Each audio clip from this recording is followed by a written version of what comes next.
Welcome to Big Closet Small Planet and this special edition for the Scandinavian Textile Initiative for Climate Action Week 2025. I am Mike Schrager. So last year, we of course checked in around one of the most important areas for driving change in the industry, legislation and policy. And as many of you know, we've worked for many years without that kind of active work from policymakers and legislators. And we've had sort of I would argue, a breakthrough over the last couple of years in that this has moved to the top of the policy and legislative agenda, not only in other parts of the world like the United States, in certain states, but of course, with Europe, some would argue, taking the lead with the textile strategy. So I wanted to invite a representative from the Commission to update us on how they see the development of the legislation and how they think it will specifically impact climate action. And so we are lucky, very lucky to have Matjaž Malgaj. Did I get it right? Mike, that was almost perfect. Good afternoon. Happy to be here. I think you're being nice to me. Matjaž, you are the head of unit, as I understand it, for the European Commission's Directorate for the Environment, DG Environment for Sustainable Products. But maybe you can tell us who you are and a little bit about your background and such. That would be helpful. Yeah, hi. Hi again. So my name is Matjaž Malgaj. I'm a Slovenian national. I've been working for European Commission for over 20 years now. I had sort of a range of management and advisor positions. I was involved also as a chief of staff to Commissioner for Environment when we basically introduced the concept of circular economy. So I was very excited to be involved in that. And for the past 4 years, I think it's roughly 4 years now, I've been asked to actually lead the intra-departmental work on sustainable products. It was called Sustainable Product Initiative, which is now largely focusing on implementing the so-called Eco Design for Sustainable Products regulation. So I work in the Directorate General Environment in Directorate for Circular Economy, but I also work very closely with my colleagues in departments for energy and industry, because we're actually co-responsible for taking this forward. And as of recently, because part of our duties is also to roll out the rules on textiles under this instrument, I've sort of been also asked to keep an eye, if you want, on implementation of the textiles strategy. Brilliant. So again, I want to thank you for being here. I just know that I'm imagining your role is a very challenging role because on one hand you have sort of a mandate from the political sphere to develop and put these kinds of strategies into practice. But there are so many stakeholders and so many different goals to try to achieve at the same time. So maybe we'll get into that. But again, much kudos to you even before we get started on leading the work. So let's first put the work in the context of climate action, right? What is the Commission's view on climate action in the context of apparel and textiles? So we know that scientifically, climate is often at the top of the environmental agenda, at the top of the EU agenda in certain cases. Does the Commission want to align itself with science-based informed targets for the textile industry? Should the EU industry and its citizens reduce its emissions in line with the 1.5 pathway?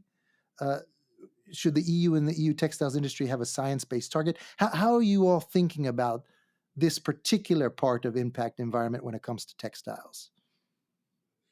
Thanks a lot, Mike. It's a very good question. Now, maybe first thing to say, because I think it's important, especially in the context that we live in today, is that European Union, European Commission overall remains very committed in its, I'd say, headline goal of becoming a decarbonized net society in 2050. So everything we do should be seen in this context. I think that's the first thing to say.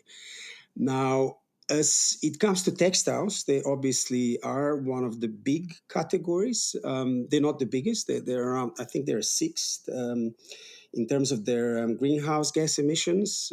So important source, but by far not the biggest. I think they're roughly comparable to restaurants and hotels and recreation and culture. So, as you know, our sort of overall action on climate change is sometimes has sectoral measures, but usually those are supported through different instruments if the greenhouse gases emissions are the biggest thing. When we looked at what to do with textiles back in 2020, I mean, years before, but that was the time of adoption of a strategy, it was clear that we probably, as much as we have to address the greenhouse gas emissions, there are also other impact issues such as, I don't know, water use, land use, and especially also waste generation that we need to work on. And I think this is why our approach set out then, and that we're doing our best to implement now, was to basically look at the whole, let's say, life cycle, the whole supply chain, and see where there is role for regulation or other soft actions, and then basically combine this in a what we're aiming at would be a coherent approach. So no specific targets, but action addressing multiple environmental impacts, and certainly part of that would be also bringing down the emissions footprint. Okay, so as I hear you, you're saying you're measuring the emissions. This is one piece. You just mentioned where textile emissions, according to the latest analysis from the EU, fits in relation to other impact areas. But there are other impact areas besides greenhouse gases that are important priorities for the EU. So does that mean, just so that I understand, is there any explicit goal for the greenhouse gas emissions part of textiles in terms of reducing it to a certain point that either fits in line with what science says is needed, or some other kind of way of measuring whether or not you're achieving greenhouse gas reductions at the pace and scale required? Yeah, you're right. There is no specific legislative target on greenhouse gases emissions associated with textiles, but the number of things that are either driving down greenhouse gas emissions overall for the industry, and some measures that I'm happy also to talk a bit more about in the rest of this podcast, are there to sort of address multiple environmental impact problems, or actually improve the negative impacts, or reduce, or actually get rid of them. Okay, so let's come back to that, because I think this is interesting in terms of how maybe you hope, or the EU Commission and the EU hopes to reduce emissions if you don't have a particular goal or target in mind for that. So, how do you think then the coming legislation will enable decarbonization at the pace and scale required? Which particular pieces of legislation do you think will be most effective in this? And I know there's both the textile strategy, textile specific legislation. There is also broader legislation that's now being renegotiated with the omnibus, like CSRD reporting and CES triple D. But what do you think, if we don't have targets from the Commission right now for greenhouse gases, for example, why do you think the emissions will go down? What will these pieces of legislation do to enable that? Now, we're speaking for a climate week, and emissions certainly are important. It's just, there are things that actually also, so basically producing things and using them, if we reduce that, that's also going to drive down the emissions. I don't want to oversimplify, but for example, we have, I think it's around 11 kilograms of textile, of clothes waste that's produced by each European every year. This is roughly sort of same amount as electronic products, less than plastic packaging. But if we reduce that waste, we'll also reduce the emissions. Again, I'm not oversimplifying. So the main things we're looking at, and actually the strategy sets them out, was actually the instrument we developed, the Eco Design for Sustainable Products Regulation. As with many things we do, it's got a horrible acronym. So we just say ESPR, as people do in organizations. So just feel free to correct me. But I'll be generally talking about eco design. So Mm. so just to be clear, what I'm referring to, and Just maybe a few words of context for those of your listeners that may be less familiar for it. But in Europe, we had for over 2 decades now rules being rolled out under the so-called Eco Design Directive. And one of the things normal European, it's actually one of the most recognizable things for Europeans, our studies show, would be, for example, energy labels. The efficiency of energy efficiency of a washing machine, for example, from A to D. What is hidden, so this is the information that tells you, if you want to choose to get something that's going to save you money, water and electricity over its lifetime, you can choose to buy sometimes more expensive one, but highly performing product. Second thing that's sort of the below the water is that there are minimum requirements that basically things that really are not as efficient will never reach European market. So it was based on this experience that back in the previous commission, there was a decision that we should try to replicate the success of this on a much broader range of products. So that led to a process over the last 3-4 years that was successfully concluded. European lawmakers adopted this regulation that is basically a toolbox that says, if products have very high negative environmental impact and if they have a high potential for improvement, and this can be achieved through setting either rules on their performance or rules on how relevant information should be presented to consumers so they can make their own choice. We can act on it. This is I think what is the essence of the regulation.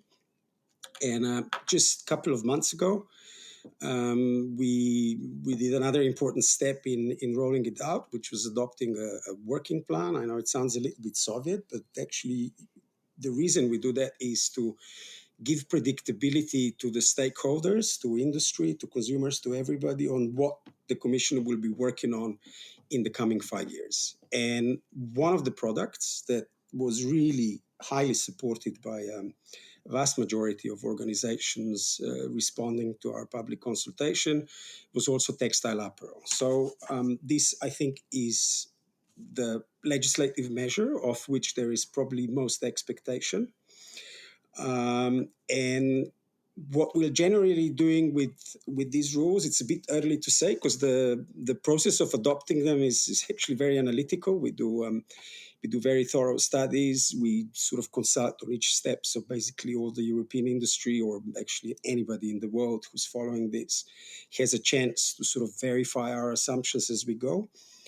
So at this stage, I couldn't say, well, Mike, these are the 5 things we're going to do under that regulation, because we have to follow through the whole process. But just to make it a bit more clear, what we're looking at is, for example, setting requirements on durability, looking at the many standards that are already out there.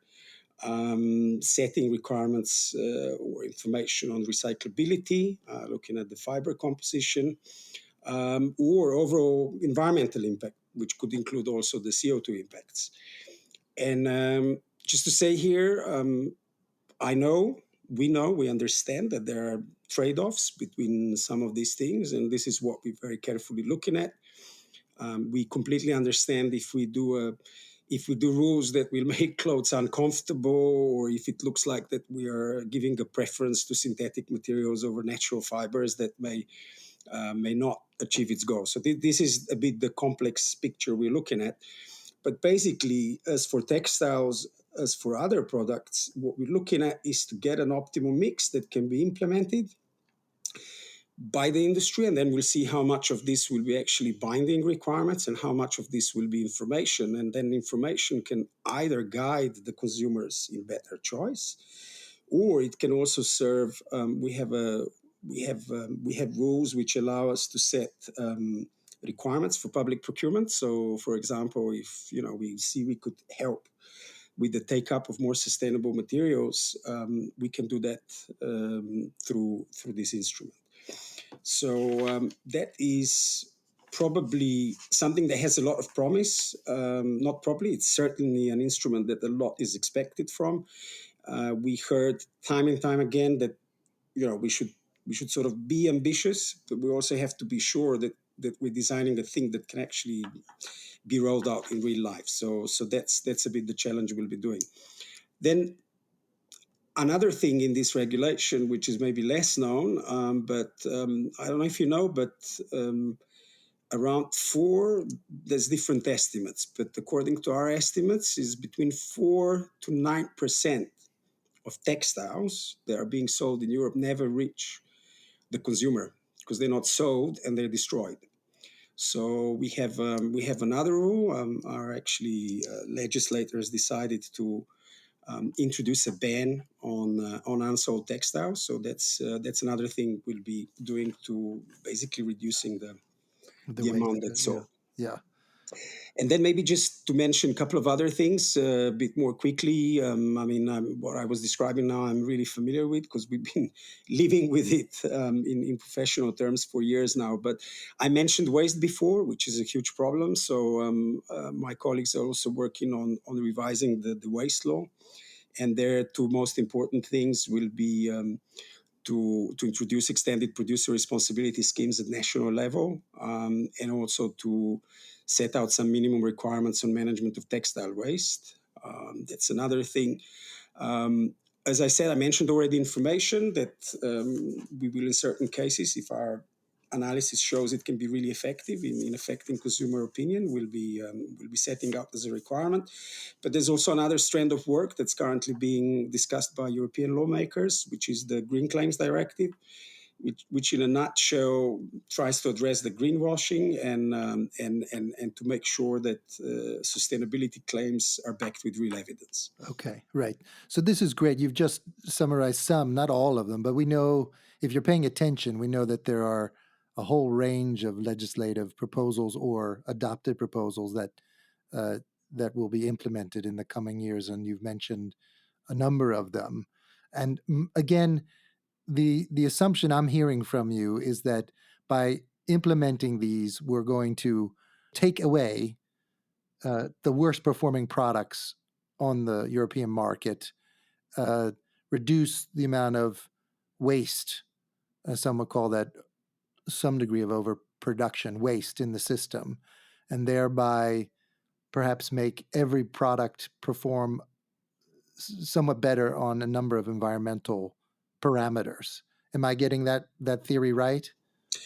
You're getting that theory right. What I should add is that we're aware that just the regulations on their own will not do everything.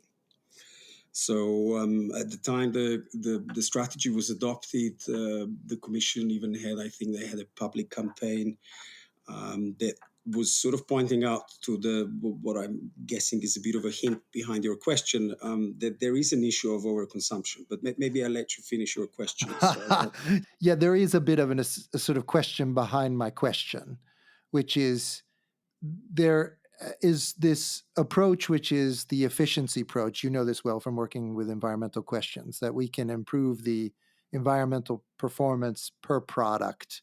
But if we keep consuming more and more products, the theory, as you know, is that we won't be really reducing the overall environmental impact. We will just be becoming more environmentally efficient in how we use resources and the impacts that we do have. And so this leads to this question about volumes of clothing in the marketplace, of overconsumption. And since you brought it up, let's talk about that. How can you, or are you thinking about that, considering a lot of this legislation is product level legislation that is trying to lift the floor on the performance, but doesn't necessarily, does it sort of address the volumes or overconsumption of the industry overall? How do you all see that? yeah, no, that's and I have to say that's one of the key challenges we sort of have in mind also when we're looking at developing the rules, because what would be the point in making things much more durable if then they're still being thrown away? So there is, I acknowledge, there's a part of a say culture, fashion that is difficult to address from a public regulator's point of view, because you can't just simply out-regulate it. But what we see there is, there's a role for what we do as a European Union regulator. We are best when we can use the expectation that we'll regulate the single market, because that will create level playing field for the companies, that they have to they get to comply with one set of rules for a big number of countries, which goes for importers as much as for companies that are producing here. So that's what we do well. And here we have expectations. We know that roughly 1/3 of clothes that are disposed could be disposed because of quality issues. So we think there is if you want, an efficiency issue that will work there. Second is something we can't do alone, but we can help those who are willing to do so, which are the willing consumers, the campaigns, our member states government who are willing to work on cultural shift, who have campaigns who are trying to change behavior. And to those will help with provision of information, because people can, there is reduction in numbers. If you buy one thing that lasts longer, deliberately, because you want it, you want to use it, then you're maybe not going to buy three things that will last, that will, only last you for a little of time. So again, I'm not pretending we have a silver bullet, but these are the two main approaches where we see hope, I would say, and we know we can achieve improvements. Whether these Okay. improvements go all the way, we'll have to review. We'll have to see. We take it step by step. We roll the rules out. We assess. Yeah. Well, those are a couple good things you said there, and so I appreciate you are saying this is what we have the leverage to do right now, and so we're going to make the best of it, as I hear you saying. But there's also a point of how do we continue to improve over time? Is from your experience working with the EU Commission and these kinds of policies for 20 plus 25 years, do we have the opportunity to improve upon the legislation as we move forward? Is this something that we can learn and sort of adjust over time? Or do you think once these things are set, we're set for the next decade or so? Well, if I go back to the instrument I was describing before, the eco design regulation, it's inherent in the system that we review. There's a rule. We actually have to look at the performance of the rules at least every 5 years, and ideally even before. So there is this expectation that we continue driving the efficiency, again under a number of conditions, that makes economic sense, technological innovation allows it, and so on. But this is actually built in the system. It obviously has limits at one point, but this improvement, periodic improvement, and sort of reviewing what the impacts are, is built in the system. So I feel fairly confident that we have some potential there, to actually be up to date, Mm, it's not once and for all type of thing. It's constant progress type of thing. okay. So I know don't hate me because I keep pushing, but I just want to find different angles for the listeners to hear how you're thinking, how you're working. Um, as I listen to you, I think, okay, how do you know if we're making progress when it comes to environmental performance or when it comes to social performance or even sort of economic performance? Let's just take the environmental side. You've talked about, as we said in the beginning, a number of different parameters. Some are more proxy parameters like waste, right? And then some are more like ultimate impact parameters like GHG emissions.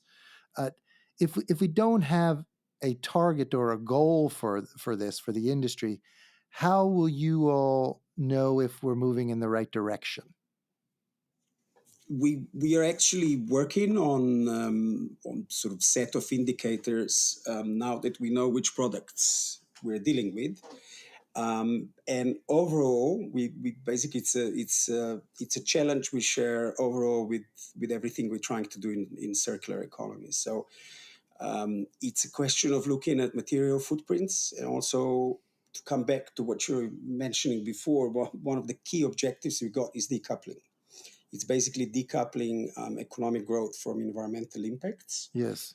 In terms of greenhouse gas emissions, arguably Europe has been very successful in that so far, and I think this is something we're looking to achieve at a much bigger scale. Can I tell you now, okay, we're going to achieve X% of reduction in textiles? No. Can I tell you in 1.5 years from now, when we're going to be much further with the rule and we're going to understand which things we're introducing, we're going to have assumptions. We're going to have assumptions on how can this contribute to reduction of waste in European Union. We'll have assumption on how can this help boost the recyclability or recycling markets.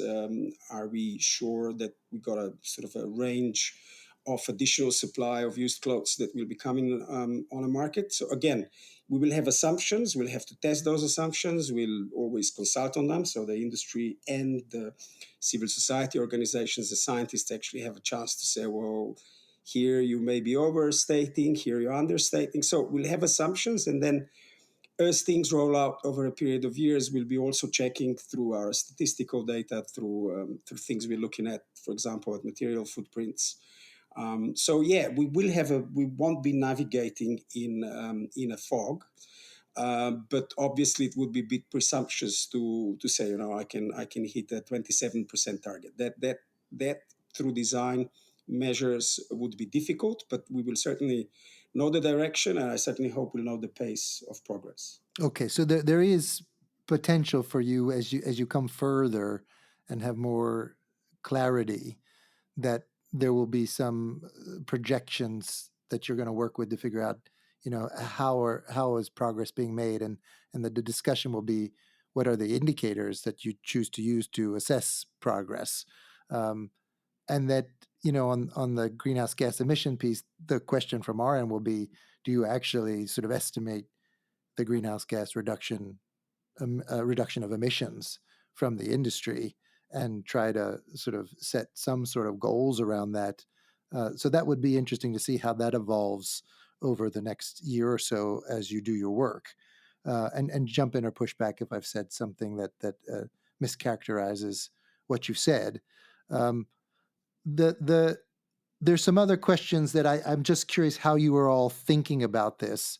Um, we have one problem, and I imagine that there's this attention for every sort of policymaker in terms of economic growth and environmental performance. And you mentioned this decoupling that Europe has been trying to do, and maybe you said has been somewhat successful.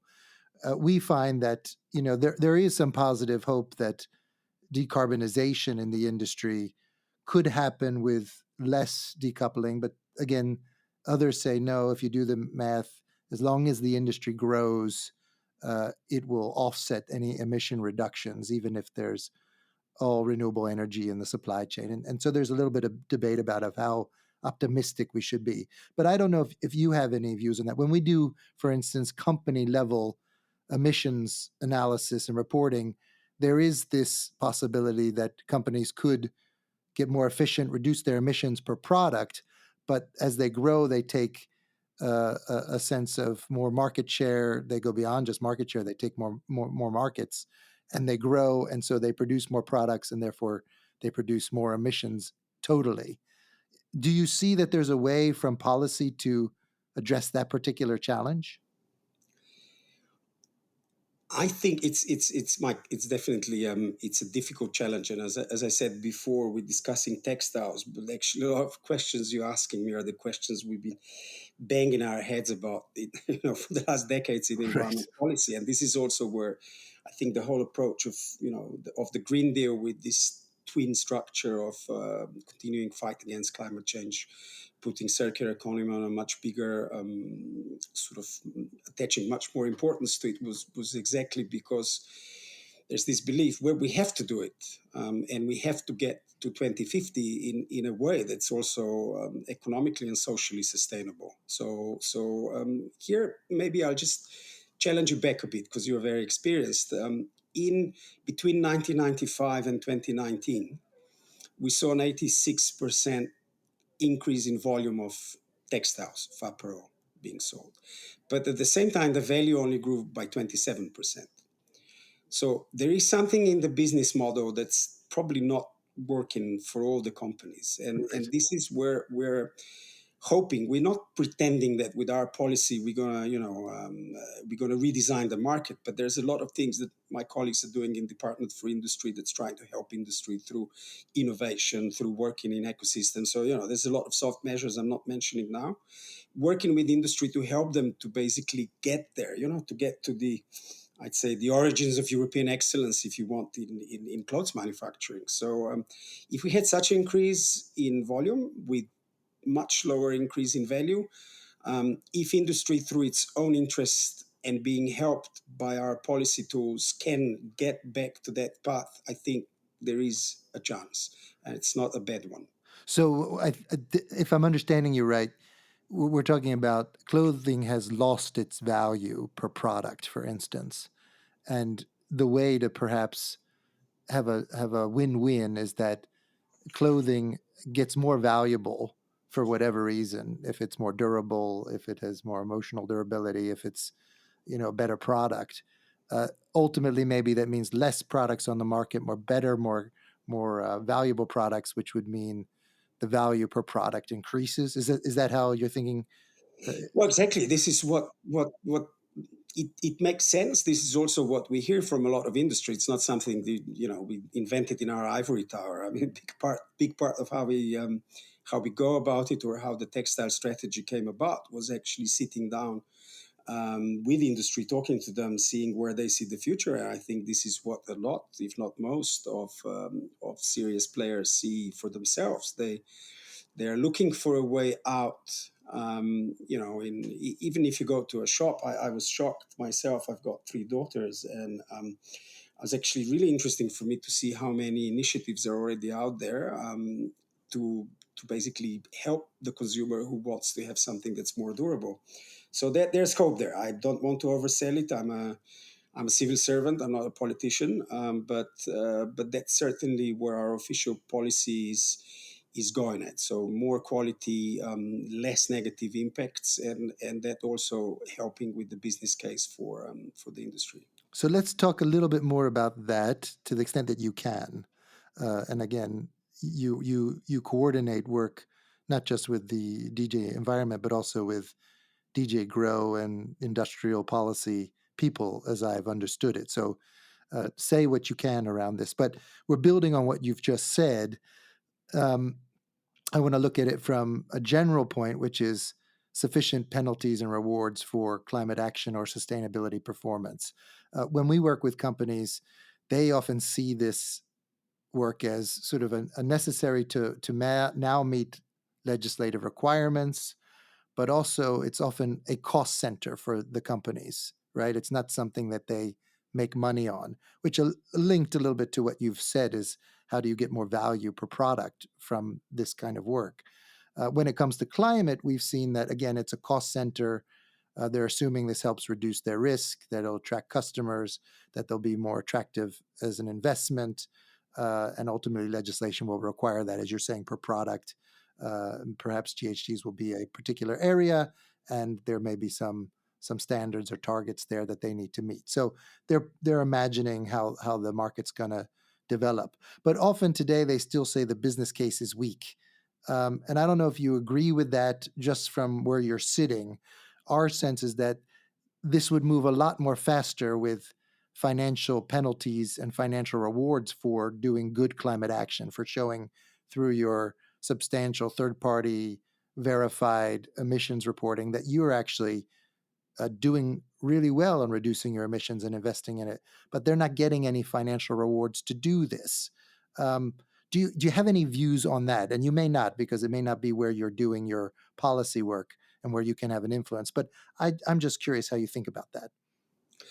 Yeah, I can maybe answer through going back 4 years when we were looking at, again, in our jargon, the problem definition. We're looking at how to express the problem we're solving. And this, again, I'm talking about the whole regulation of all kinds of products, not just textile. And one of the things that we're looking at is obviously, is there a business case? What are we hearing? What are we seeing? And I think we didn't think of financial penalties for those that wouldn't meet sort of goes, because the whole philosophy we're looking at is how can we improve things at the level of a product, and then the added number of all the millions of products being better actually gives you big improvements overall at the level of economy. But it also somehow works for the companies. And again, I'm coming back to the example of energy related products. Let's say washing machines, just to give an example.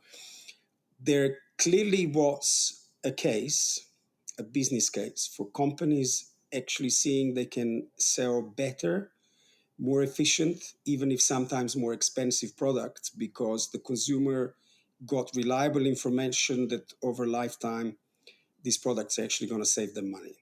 So it is a bit easier to think of this example, of course, on a product that costs something between 400 and 1,000 euros, and then on a pair of jeans. But again, we do see that consumers want often better, more durable clothes. I even hear from companies that tell me that consumers are sometimes willing these days to pay for repair that actually comes up to 40% of the price of the purchase of a new product. So the case may be not as strong as for very expensive products, but we do hope that the business case will be there. And another thing you must keep in mind, and the listeners should keep in mind, we are trying to get rid of the most nonsensical, cheapest stuff. So we're not trying to make clothes expensive for people who can't afford them, but we're trying to make sure that they don't get exposed to buying really bad stuff that is Mm. usually also very cheap and that leads to a lot of overuse. So this is a bit the two mechanisms, sort of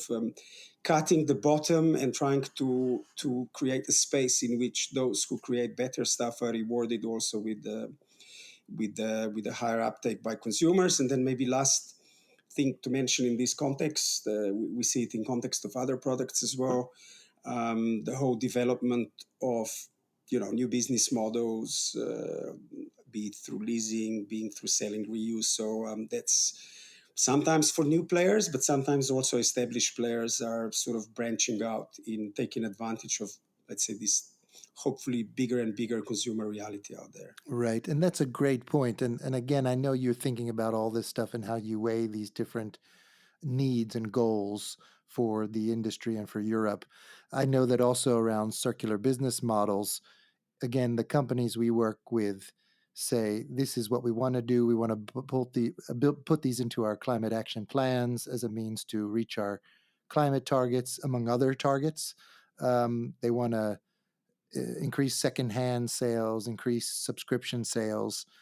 But again, feel like ultimately it's still cheaper and more profitable to produce a virgin product and not have a circular business model. And so again, what we're talking about is how do we move from this being just sort of a marginal part of a company's business offering to being a substantial, if not main part of their business offering in the near future for the benefit of the environment and for the industry overall. Some of the things they say is, well, just on the financial side, uh, again, it's too cheap to buy or too cheap to produce a new product. It's better for us to do that instead of doing this other thing. They also ask for VAT reductions on secondhand and other financial instruments. So, you who've worked with circular economy, how do you think about that, and how do we get there? How do we get to a place where those circular business models become, the norm and not just a small exception? Um, One thing, I hope it doesn't surprise you, coming from a regulator, is that I do believe very strongly in power of companies to innovate and to actually see what's happening in the market and what's happening with consumer trends and then take advantage of it. So I think a big part of change should come from not being forced to do things, but from finding an opportunity. I know they say it's difficult, but I also talk to companies who tell me this is what we're doing now, this is what we see, this is what our numbers tell us. So there are examples, especially area of repair is problematic because cost often is simply too high. But there are other examples where we see success, and that gives me a lot of hope. And as I said before, we're trying to help those companies by hopefully putting in place a framework where the information will be comparable to whichever country you go, whichever supermarket you go. You can see a familiar pictogram or label, or get digital information on what's better and what's not. So that, I think, is one thing. And then you also have very successful national initiatives. As I said, there's role for what we do at European level, but we shouldn't be doing everything. And then I've seen examples, I think, in Austria of extremely popular and very successful check campaign. I think people were given, I think it was 50 or 100 euros checks to basically use them for repair, and it was extremely popular and very successful. And what we heard was that this was really giving a boost to the sector. So basically, overcoming the chicken and egg problem. Mm. How do you get enough repairers? Are they too expensive? They could be cheaper if there was more demand. So that there is a role for public intervention, not necessarily European intervention, that will also help. And the very last thing to mention, I had recently met representatives of the shoe industry, and recently, it was a year ago, and they gave me this fascinating example how in the Netherlands there was a first recycling factory that can recycle running shoes soles, basically bought out from necessity because the Dutch government required certain percentage of what they procure publicly. So the government procurement has to be recyclable. So this is another thing where public support for, let's call them better products or recycled products, can actually generate or help generate economies of scale, and again help with the business case. Oh, right. And you're talking about a public sector Public sourcing, sector procurement, yeah. In Europe, we procurement, call yeah, it green public procurement. as an additional lever to create market demand. Exactly, and you have in area of textiles, we're talking about uniforms, we're talking about bed sheets, so there is quite a scope for that lever to be also used. Let me ask you about how you see the EU Commission's work around textiles in the context of the global industry. Um, so we know on one hand that a lot of the emissions are today produced through the production, often in countries outside of the EU, some in the EU, but often in dyeing and finishing of fabrics, which is often outside of the EU. And your approach is, okay, we can't address that directly, as I understand it, but we can work on the product level, what type of products, what quality products are put onto the EU marketplace. So if there's any other way you see that you can address, the renewable energy sort of developments in other countries through the EU, you're welcome to say something about that. I know that may not be specific to textiles, but there is a need, right, to, I guess, in some ways, do all we can to enable the renewable energy transition in those production countries, isn't there? No, absolutely. Look, I think there's two important things to say here. Well, it's actually three. So first one is, okay, our rules will apply to all products that come to our market. The rules are not defined yet, so we don't know the entire scope of what will be there.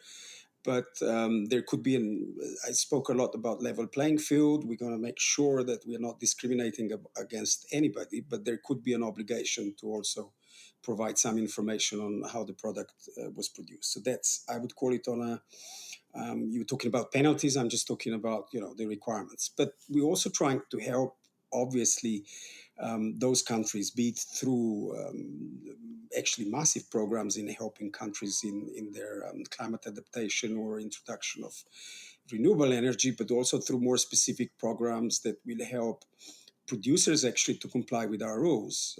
We have instruments. There's something that people can Google up if they want. We call Switch Asia, where there's several hundred millions of European money to help basically companies, people in our partner countries from which we get imports to introduce renewable energy, to improve their production processes, and very specifically on the rules we'll be implementing. We're actually in touch with our external action service with our colleagues in trade, in our colleagues in international partnerships departments to actually see how can we help both through flow of information, transparency in setting the rules, possible inclusion in rulemaking. So it's quite, we are at the forefront, I think, at this moment in Europe, in setting the rules that are also relevant to sustainability of textiles. But we see this as something that we we don't want to be doing alone. We are pioneering, but we want to help others to come along, and we also work in context of G7 and G20 on a number of initiatives to make this more of a global approach eventually. Have you at all been following what's happening at the state level in the US in terms of textile legislation? I'm just curious if you ever look at that as both something to be informed by or be inspired by. Yeah, people were looking at the California Act, which I understand is still being adopted, and the attempt to introduce the I think extended producer responsibility there. So I know my colleagues are looking at what's happening around the globe. But as I said, from what I understand, we happen to be a bit at the forefront now, but always happy to hear something's happening out there that we don't know about. And we'll certainly be looking at if it's brought to our attention. Right. No, I appreciate that. And again, I know you're working a lot at the product level. There is a proposal in New York State and California around specifically greenhouse gas emissions and saying that the biggest companies, those with the biggest turnovers, have to set a science-based target, report, and reduce their emissions in line.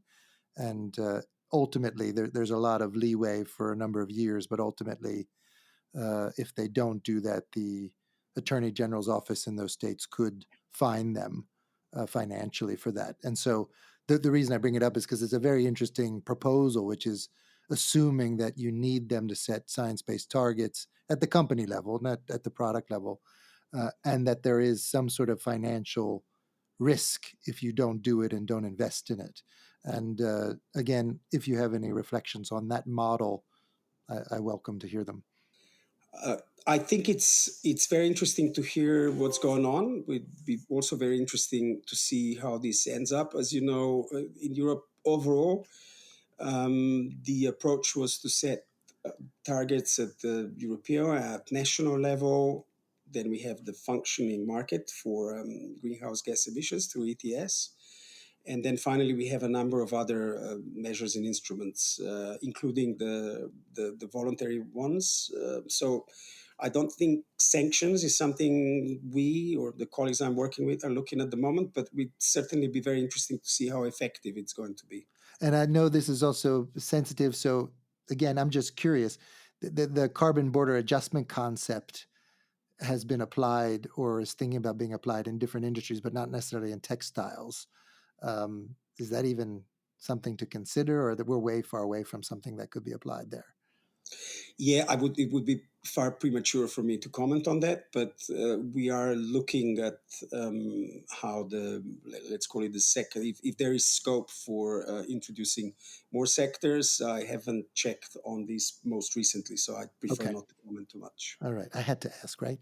Um, so if you had one wish, because you've now walked us through how you all are thinking uh, around greenhouse gas emissions, but often more broadly beyond that, uh, as I read it, there is both a intention that these different packages of policies together will make each product more environmentally efficient, would reduce the amount of waste, would hopefully at some level sort of push for a race to the top in terms of performance of products because of the transparency of them. And so there's this approach that you have, but also you've said you're really keen to learn as you go, get more data, and perhaps set some targets. You haven't said specifically climate ones, but some sense of how do you assess progress. Um, so let me give you the usual big picture creative question, which is if you had one wish that would enable the textile industry, the fashion industry in Europe, to reduce its emissions in line with what science says we need to do, what would that wish be from your end, from the Commission's end, from your approach? My personal, not from the Commission's point of view, wish, but it coincides with my professional ambition to get a result, would really be that we see a shift in culture on how we treat and value our products to make them last. And it's something that legislative action can help, but it cannot achieve alone. And I'm sure large parts of fashion industry understand that, and I certainly hope they'll do their part to help us get there. Is there anything that you didn't get a chance to communicate about the views of the Commission, the textile strategy in the context of climate action or more broadly? Well, maybe just one more thing that I would add, because it's quite boring and it relates to climate action as well, is that back in 2022, when the textile strategy was adopted, I think we had around 3 million small packages, the things coming from abroad, and I think we're now on 12 million. So the problem that you also hear about in the other parts of the world is certainly there, and it's going exactly opposite to the wish I just expressed before when you asked me if I had one.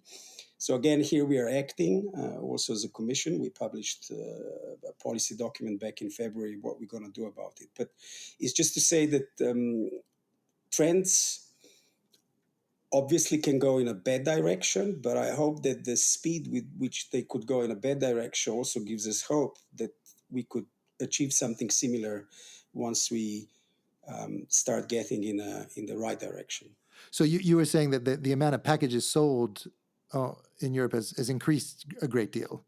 It's increased, I think, fivefold, Fivefold, right? fivefold in 3 years. So we're back to the overconsumption or the consumption, Back and to overconsumption, right. exactly. Okay. So somehow we need to address these, not only the fast fashion as the strategy says, sort of at a high level, trying to get rid of fast fashion, uh, which wasn't defined specifically, but now we have this some call instant fashion, ultra fast fashion, that's is sort of it created this fivefold increase in packages. So somehow your all work needs to address that, doesn't it? We will certainly do our part. And I think, as I said a few times already, we certainly hope that through better understanding of what negative impacts are in terms of getting a sense of how good it can be to get good stuff, we will get to a cultural shift also in consumer behavior. Matjaž, thank you very much for taking the time. I do not envy you in trying to manage all these different uh, goals and stakeholders in order to implement this policy. So I hope we can continue the conversation and we can help with our expertise to help all of us achieve the sustainability goals that we're hoping to. So thank you very much for taking the time to speak with us. Thank you very much, Mike, and I hope the listeners find it useful.